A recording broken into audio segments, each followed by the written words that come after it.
It's a big third down. It sure is. The clock bleeding away here in the third quarter. Texas very, very eager to get the football back. Brings some pressure against Beck, who stands and delivers on the sideline. It's intercepted. Picked up by Barron. Cuts back. John A. Barron still alive. Dragged out of the 9. There is a flag on the field back in the secondary, so hold on. I wonder if Smith, it got tied up. Did Smith push, or is it defensive holding, as Kirby's saying? Definitely contact at the top of that route. Matt Leffler talking about it. Kirby's pretty confident it was a hold to negate what would have been an enormous electric takeaway by Barron, as another guy's had a great game. I can't wait for Bill to take a peek at this one to see at the top of the route if it's defensive holding or offensive. Number 7. The ball will be placed at the spot of the foul with an automatic first down.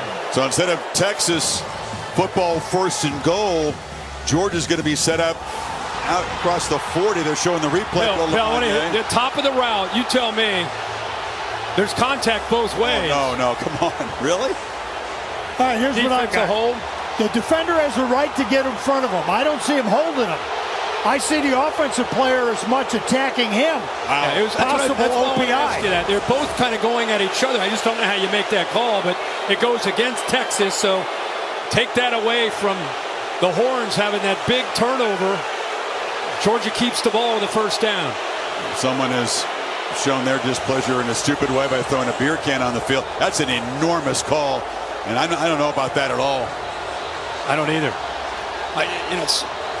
Sark doesn't usually get that animated, but man, this is a huge call. Contact both ways.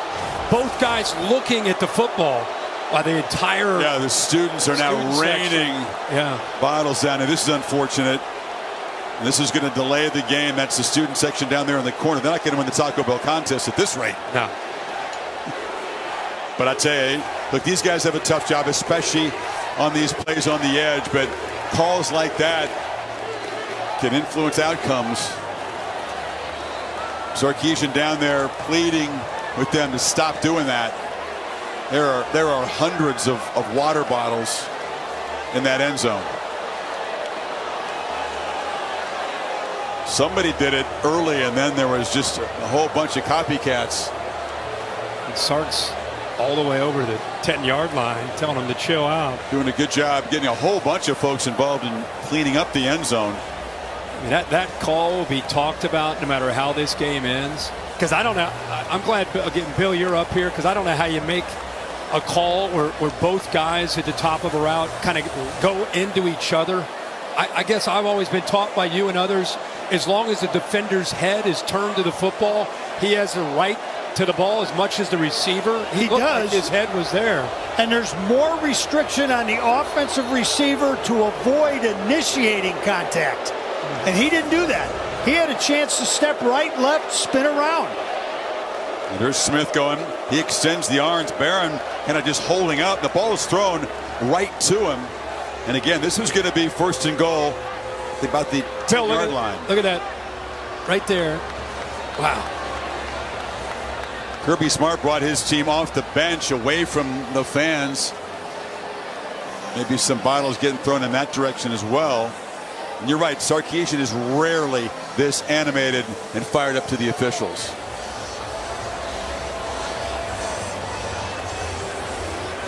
He's looking up at that video. They've shown it a few times.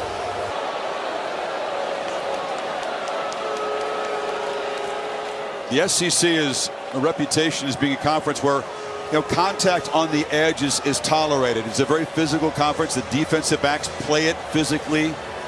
And there was, you said, a potential restriction could have been called against Georgia on the previous play. They got the stop. I'm wondering, 4th down. Are they talking about the bottles right now being thrown on the field, and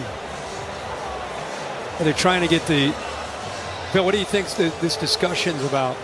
It could be a discussion about that. Personally, I'd leave it alone. You're going to have things like this happen once in a great while. Leave it alone, move on with the game. There was no defensive pass interference. Oh, my goodness. The ball be at the 9-yard line. Kirby First down. cannot believe it. So Bill Lamagna, a discussion. They have changed the call, which is an enormous moment in this game. Yeah. Are you surprised they changed it, Bill? Yeah, I'm surprised. I'd like to know how it came about, who stepped up, who came in to talk about it, because it's not reviewable. It would have to be an on-field decision. Well, they took a while to do that. No, we saw them talking. We didn't know, was this about where the ball's located after all the action? I knew Kirby. I knew this would light his fuse. How could it not? Yeah. You had the call go your way. Made. Yeah. And now his defense has to go out there, and Texas is going to be set up at the 9-yard line. However it happened, I mean, you and I, we're just here to watch football. We don't care who wins or loses. But I think all three of us saw it as being objective, that it was a clean play by the defender. Well, I agree. I think the call, the correct call was eventually made, but how they got there was very interesting. Yeah, but at the end of the day, the thing that matters the most is getting the call right. Here we go, Texas now. Kirby Smart's got to get composed and get his defense trying to make a stop here. Bill, one more time on just how this happened, how this was executed by the officials, and how rare it is to see it. I want to show you the huddle here. These guys got together, but how do you think this conversation went among them? Well, I think that somebody had the guts to step up and talk about the call.